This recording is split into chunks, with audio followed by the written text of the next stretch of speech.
Hi, 1-year-old and 2-year-old leaders. We are preparing for January 13th.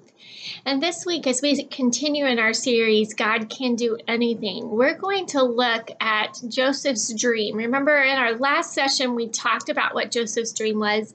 And when he shared his dream with his brothers, they sold him and told their dad that he was dead. Well, what we're going to see is what God had planned with all of the things that happened in Joseph's dream in today's lesson.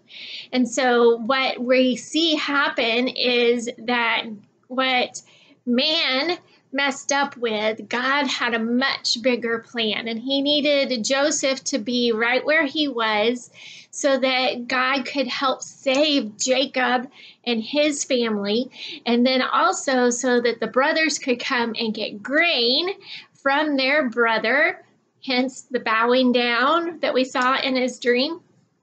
And then Joseph could be in the place where he could help provide for his family, and that God had a plan and was working that out from the very beginning when things seemed really crazy. So, in your lesson today, you are going to help kiddos. You're going to have a bag full of little organza bags. And we did this because we thought it might be easier for your kiddos to stuff these to make little pillows. And the little pillow is just to help remind them about Joseph's dream. Last week, remember, we talked about nighttime things.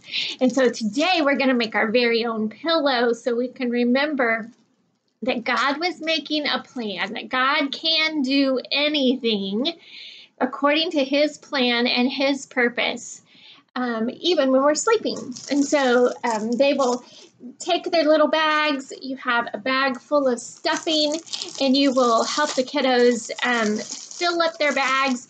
I know your 1-year-olds are probably having a difficult time doing a lot of these activities. If you if you don't get that done with them, maybe your teen helper in the room can help do that for them so they can take it home.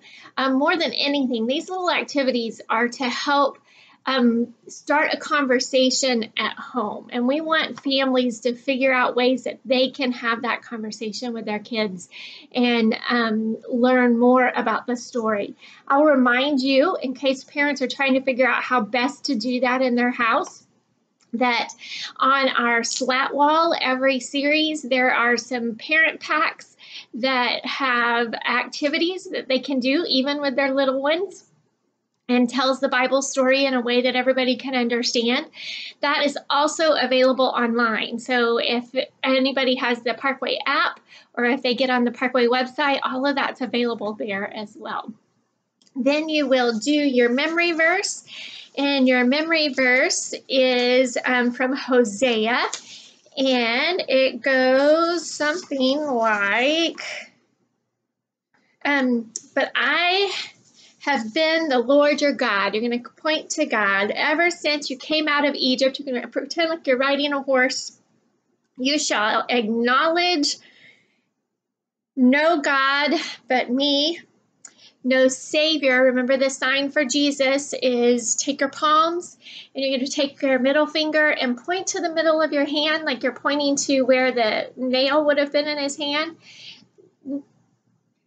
No Savior except me. Hosea 13:4. Then you'll pray with your kids and send them home. I know you have little ones and that sometimes doing these activities is hard for them. But again, we're helping give families something that they can figure out how to have a conversation or how to talk about the Bible story. Or maybe even mom and dad just need to look at this story of Joseph. I know I have been so encouraged by seeing God's plan play out in the life of Joseph with a deeper understanding this time. And so hopefully we're helping some families do the same thing. I'm going to encourage you guys to join us on January 27th for our leader huddle. We will have food for everyone for free. Vita cooks the best meal in town. I promise you're not going to want to go anywhere else to have lunch on that day.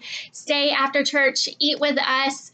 Your kiddos will be taken care of. They'll have food. They'll have paid child care workers to stay with them and play with them, as well as some planned activities for them. And then I'm going to plan some fun activities for you. We're going to play some games so that we can talk about some of the things that we need to make sure that we're doing regularly as a team.